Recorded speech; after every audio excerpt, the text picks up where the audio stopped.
Definition of natural resources, P E McNall ने ये बात कही है कि natural resources are those which are provisioned by nature and are most essential.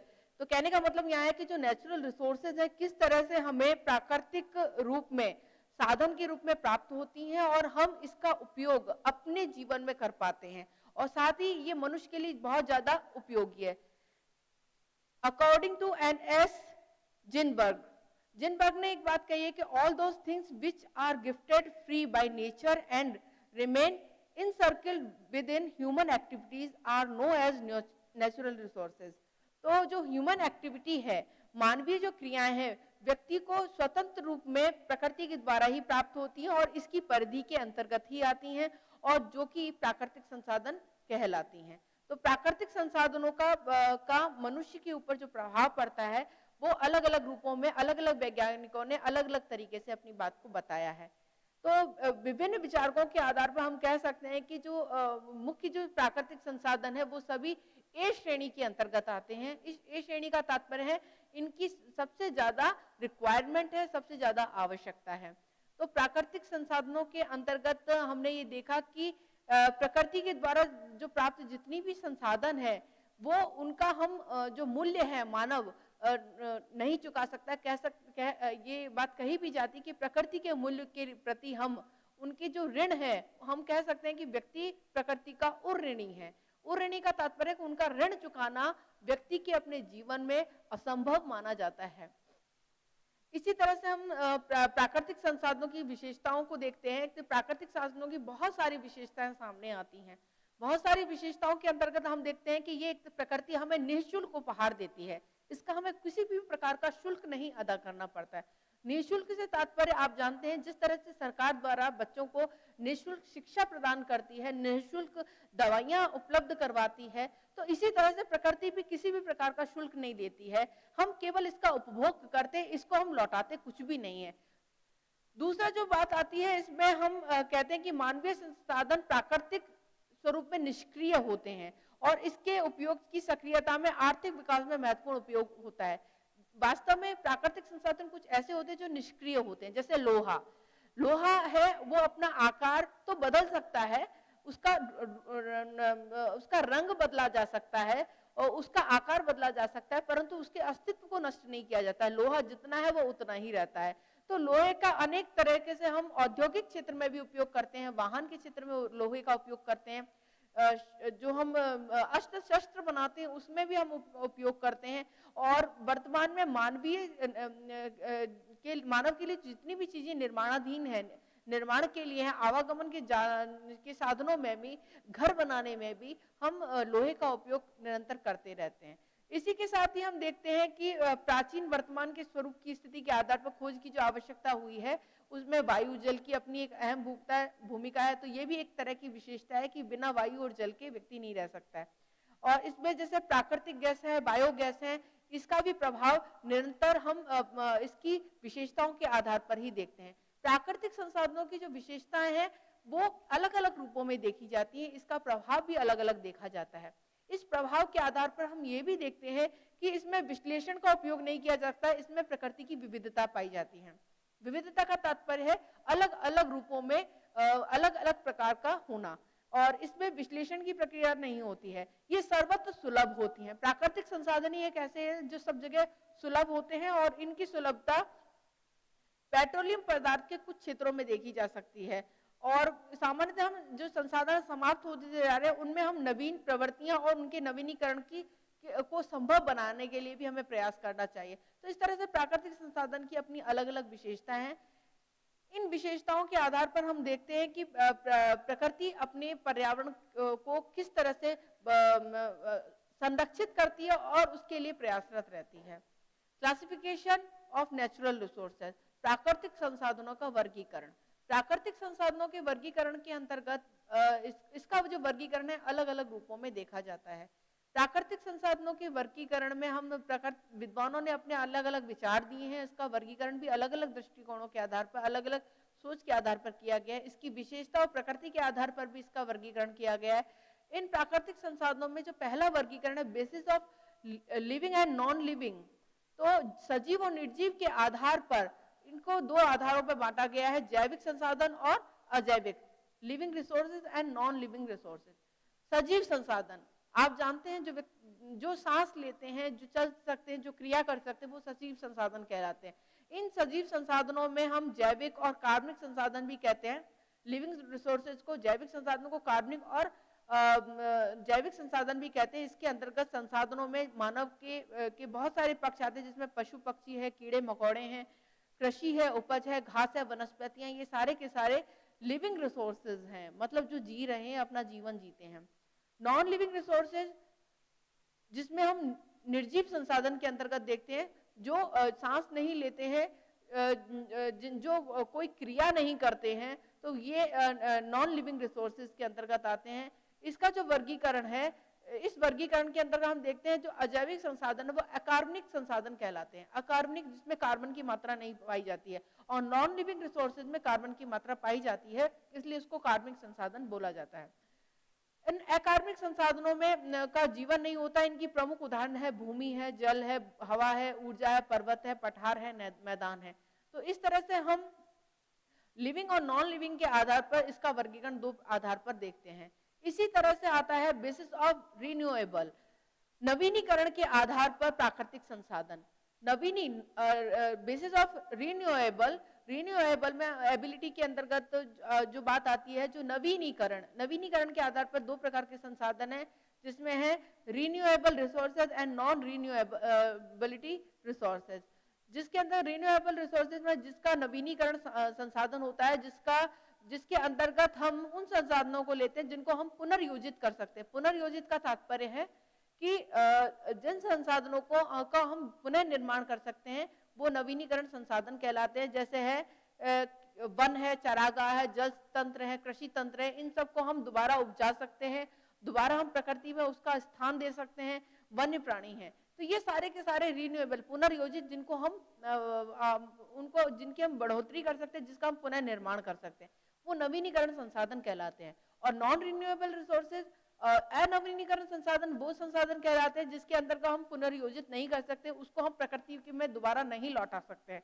जिस चीज को हम प्रकृति में दोबारा नहीं लौटा सकते हैं उन्हें हम नॉन रिन्यूएबल रिसोर्सेज बोलते हैं, जिसके अंतर्गत बहुत सारी चीजें हैं, कोयला है, पेट्रोल है, डीजल है, खनिज संसाधन ऐसे हैं जो कि नॉन रिन्यूएबल रिसोर्सेज के अंतर्गत आते हैं। इन नॉन रिन्यूएबल रिसोर्सेज के अंतर्गत जो कोयला है, पेट्रोल है, ये दोनों चीजें ऐसी हैं जो कि हजारों करोड़ों वर्ष पहले का निर्माण हुआ, फिर इसका उपयोग हम खनिज के रूप में करते हैं। और जबकि नवीनीकरण रिसोर्सेज के अंतर्गत, रिन्यूएबल रिसोर्सेज के अंतर्गत देते हैं, जिसमें अगर कृषि एक बार खत्म हो जाती है, उसकी जो आयु है 3 वर्ष रहती है, 2 वर्ष रहती है या 1 वर्ष रहती है, तो उसको हम दोबारा उस मौसम के आधार पर उसको उगा सकते हैं। जैसे कि हर फसल का निर्माण होता है, हर पेड़ पौधे का मौसम के अनुसार निर्माण होता है, तो ये सारे के सारे रिन्यूएबल रिसोर्सेज हैं। जो तीसरा जो वर्गीकरण है, on the basis of distribution, वर्गीकरण के आधार पर अगर हम देखें, वितरण के आधार पर अगर हम देखें, तो ये दो प्रकार के रिसोर्सेज हैं, जिसमें always available resources and available on specific place.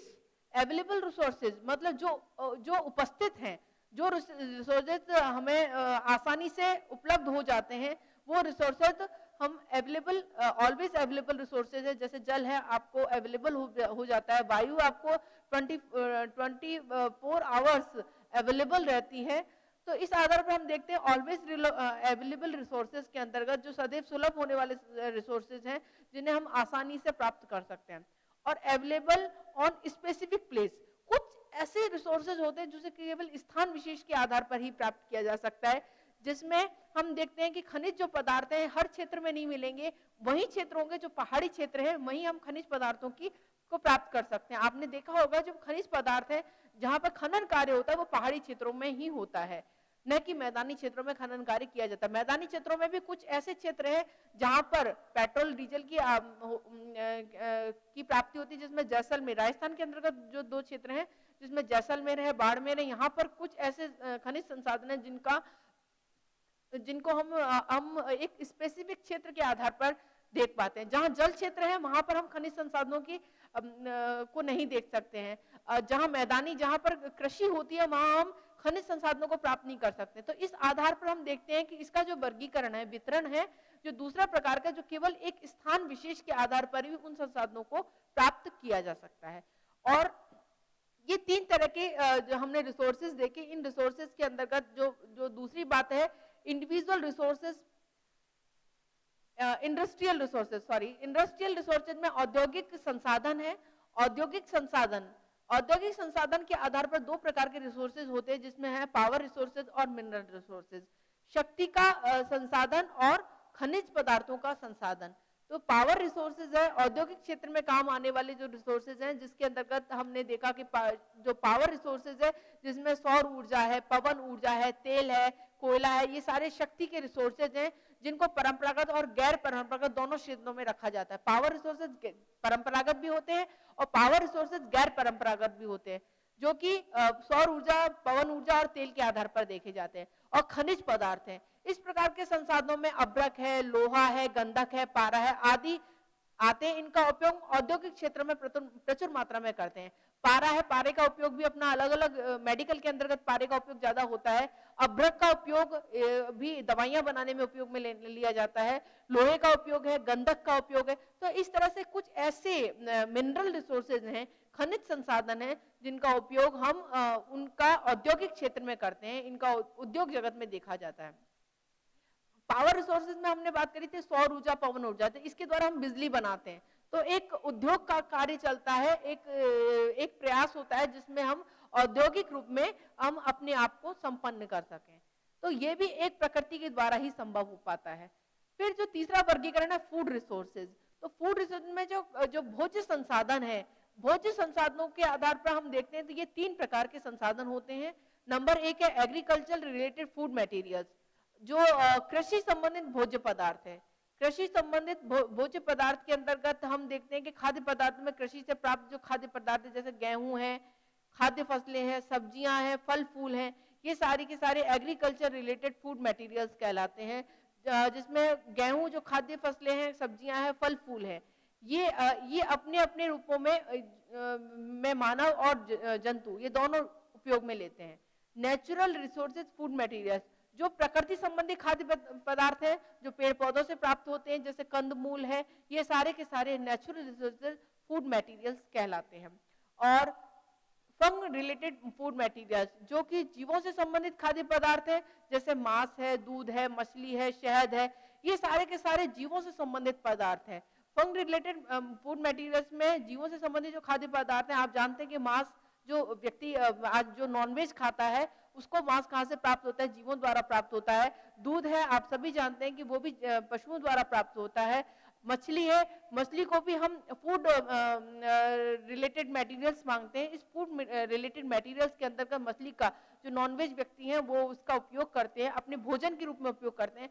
जो शहद है, शहद भी आपको मधुमक्खियों के द्वारा ही प्राप्त होता है। मधुमक्खी का जब छत्ता बनता है उसके आधार पर वो मधुमक्खियां ही शहद का निर्माण करती है। तो इस आधार पर हम देखते हैं कि जो फूड मटेरियल्स हैं, जो भोज्य संसाधन है, इसकी कैटेगरी तीन तरह की होती है। इसी के साथ ही हम बात करते हैं क्लासिफिकेशन ऑफ ओवेन। तो हम ओवेन के वर्गीकरण के आधार पर देखें तो दो प्रकार के संसाधन कहलाते हैं, एक तो क्षय संसाधन और एक अक्षय संसाधन।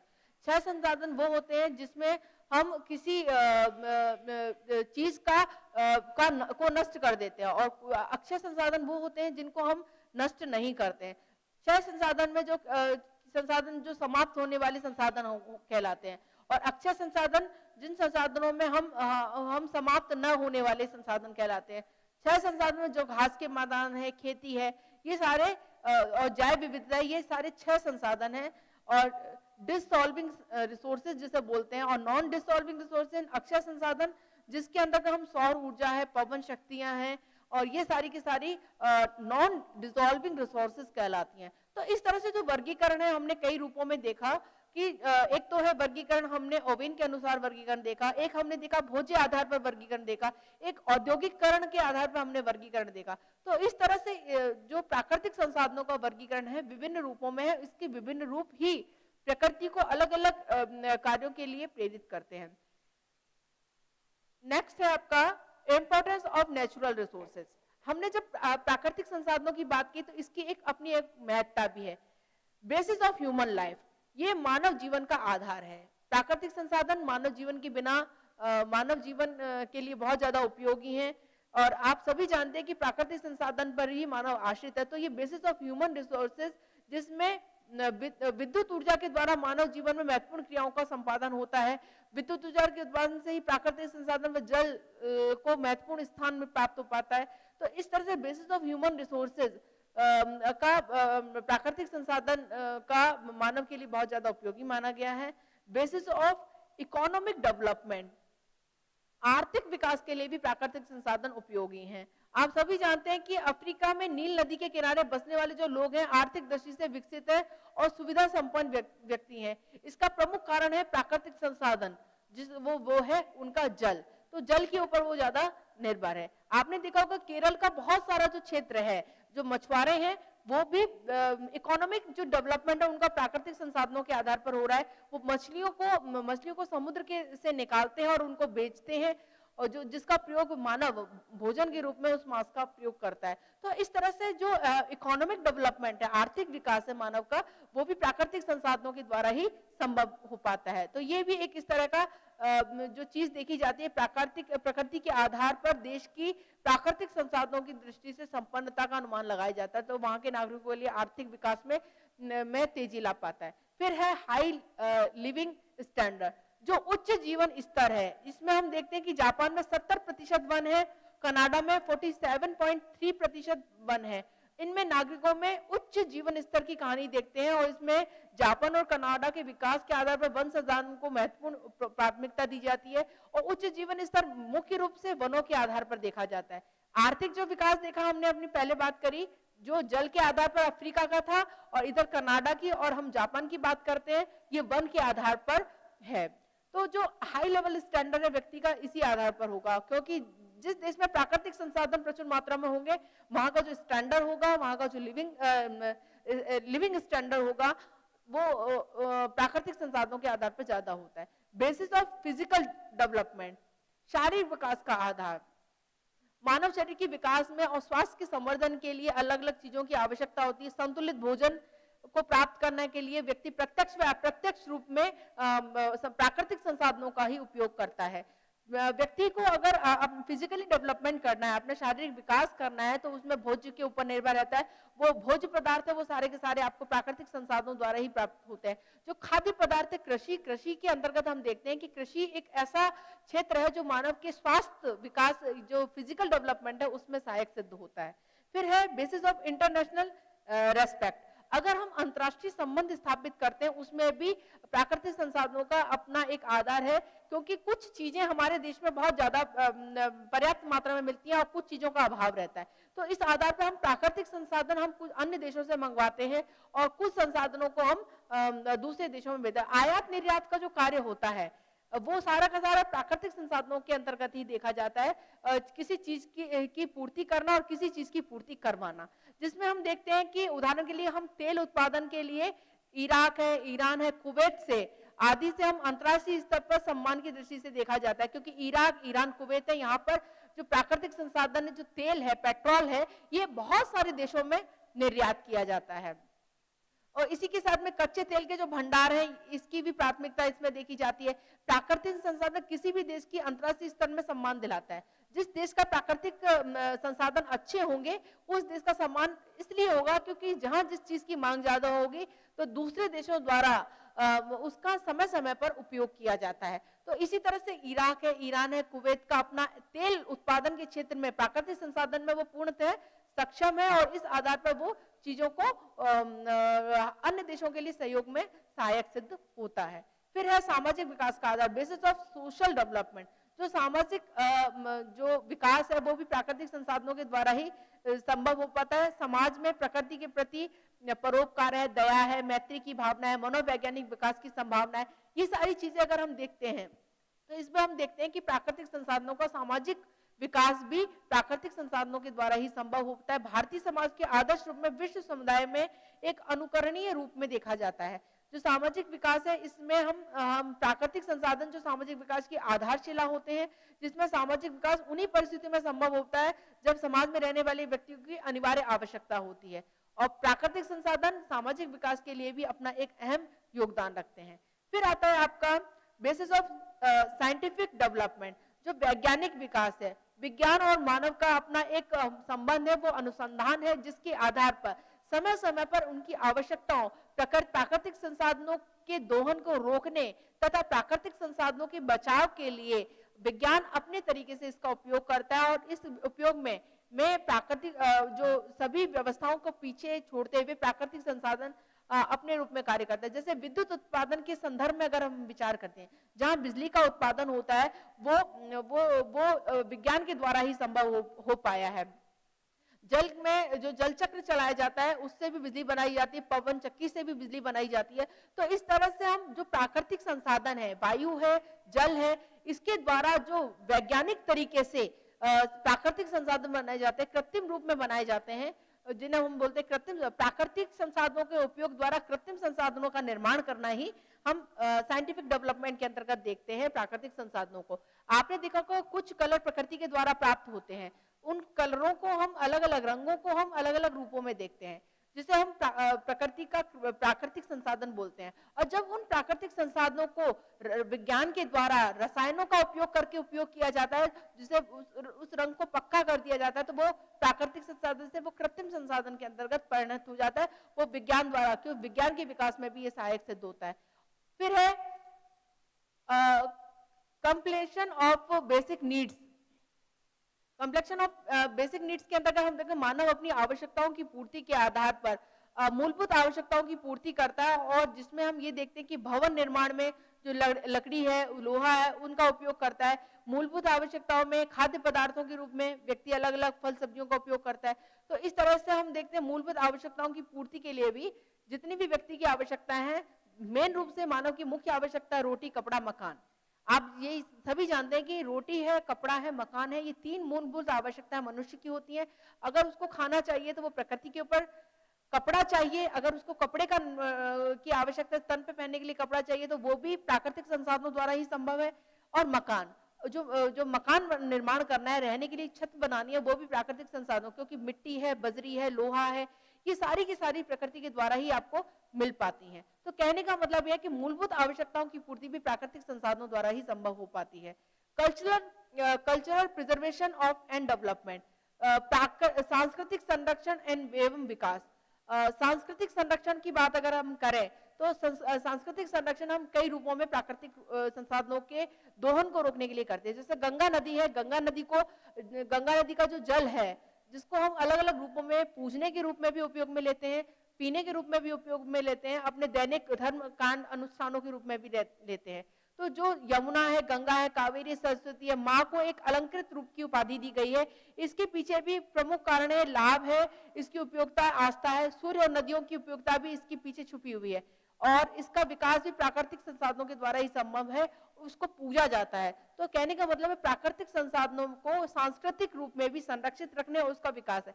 वर्तमान में आप देख रहे हैं कि गंगा नदी में शवों का जो को बहाया जाता है, शवों का जो कार्य किया जाता है, इस तरह से जो जल है वो दूषित होने लगता है।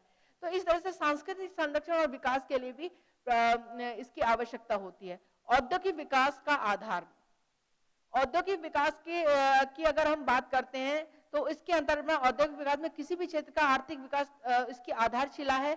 औद्योगिक विकास के अभाव में मानव जीवन स्तरीय नहीं हो सकता है। कोई भी औद्योगिक क्षेत्र ऐसा नहीं है जिसमें प्राकृतिक संसाधनों का प्रयोग नहीं होता है, अर्थात प्रत्येक उद्योग में प्राकृतिक संसाधन अनिवार्य रूप से आवश्यक होते हैं। विद्युत ऊर्जा के विकास में जल संसाधनों का महत्वपूर्ण योगदान होता है। अतः कहा जा सकता है कि औद्योगिक विकास की आधारशिला प्राकृतिक संसाधनों ही है। उपयुक्त विवेचना से ये स्पष्ट होता है कि मानव जीवन की संतुलित और समन्वित, उपयुक्त जो विवेचना हमने अब तक कही है, अब तक जो बातें आई हैं, इंपॉर्टेंस ऑफ नेचुरल रिसोर्सेज की, इसमें हम ये देखते हैं कि इसकी गुणवत्ता की जो प्राथमिकता है उसको हमें पहचानना होगा।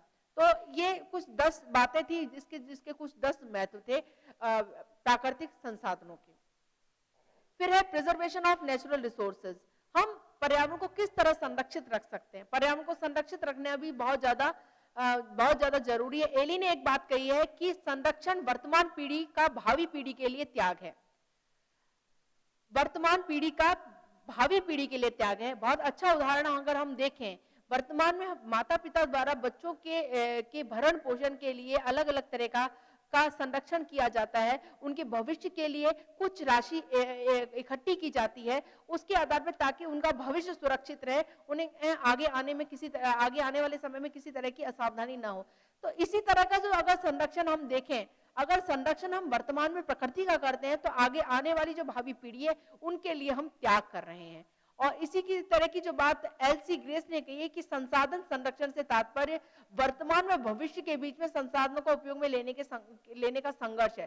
जो वर्तमान में हम उपयोग कर रहे हैं और भविष्य में जब उपयोग किए जाएंगे तो उनमें जो संघर्ष होगा उसके लिए संरक्षण की आवश्यकता बहुत ज्यादा है। वर्तमान में चीज बहुत ज्यादा है, प्राकृतिक संसाधन अधिक है, अगर हम उसका दोहन अधिक करते तो भविष्य में आगे आने वाले समय में उन संसाधनों की दिन प्रतिदिन कमी होती जाएगी, जिसका असर हमारे वर्तमान के आर्थिक रूप में भी देखा जा सकता है और इसका मानसिक रूप में भी देखा जा सकता है। तो इस तरह से हम देखते हैं कि प्रथम स्थिति में संरक्षण से भावना से बचाव किया जाता है उसका प्रभाव एक पॉजिटिव रूप लेकर के आता है।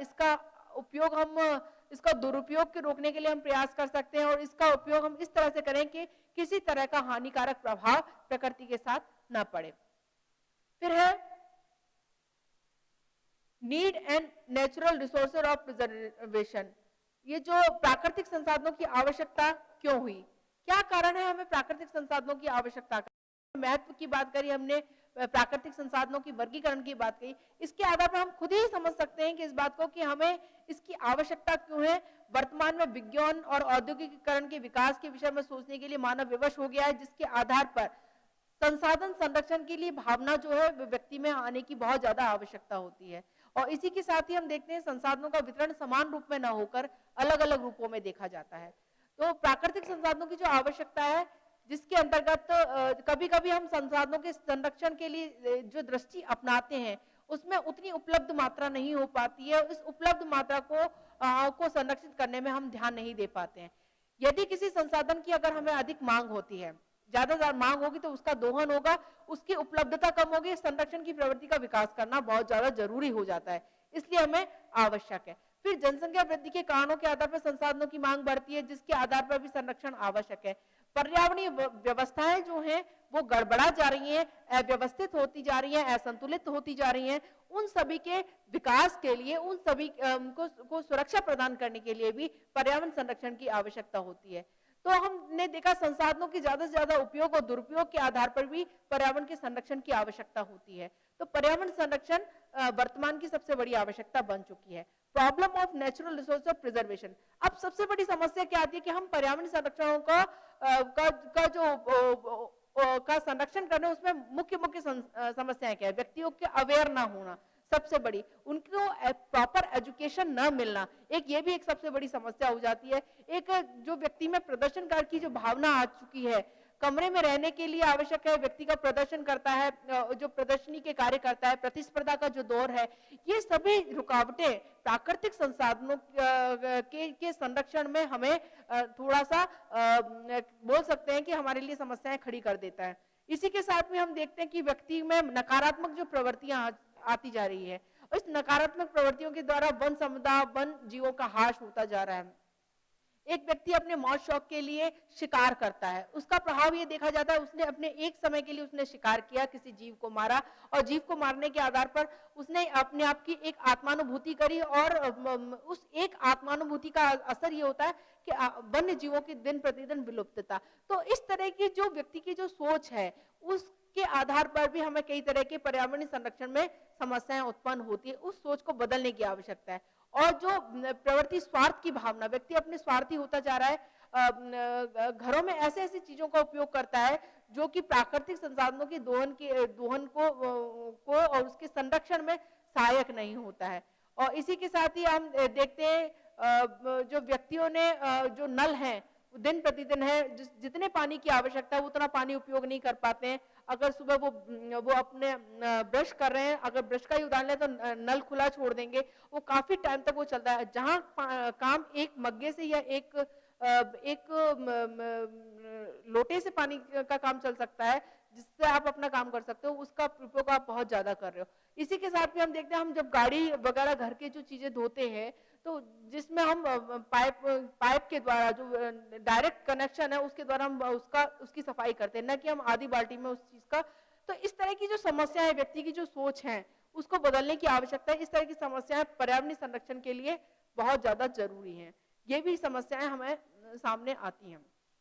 Role of teacher in resources preservation, एक अध्यापक का पर्यावरणीय संरक्षण में क्या योगदान होता है।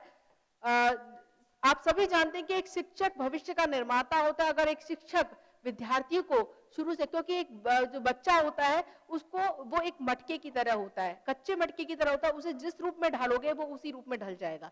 उसका जो आकार हम देंगे, उसकी हम जो सोच को बदलेंगे, क्योंकि वो दिमागी रूप में पूरा कोरा कागज होता है। उस कोरे कागज में हमने जो अक्षर अंकित कर दिए हैं उसी के आधार पर ही बालक की सोच, बालक की सोचने समझने की जो प्रवृत्तियां हैं वो बदलती चली जाती हैं। तो जो संरक्षण है, इसके आधार पर हम देखते हैं कि जन सामान्य में विद्यालय द्वारा ही संपन्नता दी जा सकती है। शिक्षक बालकों के अंदर एक जो प्राकृतिक संसाधनों की उपलब्धता के प्रयोग, उसके लिए वर्कशॉप आयोजित करवाए। इस आधार पर भी क्योंकि बच्चा प्रैक्टिकली जितना सीख पाता है उतना वो थ्योरेटिकली नहीं सीख पाता है। तो शिक्षक एक मुख्य रूप से उसके उपयोग, उसके दुरुपयोग, उसकी हानि, उसके लाभों के बारे में पूरी प्रॉपर जानकारी दे पाता है। सेमिनार ऑर्गेनाइज करवाता है। इस सेमिनार ऑर्गेनाइजेशन के आधार पर भी बालक बहुत कुछ सीखता है। और साथ ही साथ में प्राकृतिक संसाधनों के महत्व के द्वारा छात्र प्रदूषित करने वाले संसाधनों को भी रोकने के लिए प्रयासरत रहता है। व्यक्ति का एक संकल्प ही प्रकृति को एक नया रूप दे सकता है। तो एक अध्यापक ही है जो विद्यार्थियों में अगर संकल्प शक्ति विकसित कर सकता है, तो संकल्प के आधार पर ही बालक अपने कार्यों में विविधता ला सकता है, एक सोच रख सकता है और अन्य जो लोगों को जागरूक बना सकता है। और प्राकृतिक संसाधनों से सबसे बड़ी बात है, जो सीमित संसाधन है, जो संसाधन विलुप्त होते जा रहे हैं, उसके लिए बालकों को मोटिवेट करना। तो विद्यार्थियों के अंदर ज्ञान, अवबोध, ज्ञानोपयोग, अभिरुचि, कौशल, इस तरह के कुछ स्किल्स डेवलप करके विद्यार्थियों में पर्यावरण संरक्षण के प्रति सकारात्मक दृष्टिकोण विकसित किया जा सकता है, जो शिक्षक की एक नैतिक जिम्मेदारी भी बनती है, शिक्षक का एक कर्तव्य भी होता है। उस कर्तव्य को निभाना एक शिक्षक के लिए बहुत ज्यादा आवश्यक है। और विद्यार्थियों को भी समझने की आवश्यकता है कि हमें किस तरह से पर्यावरण को संरक्षण करना आवश्यक है।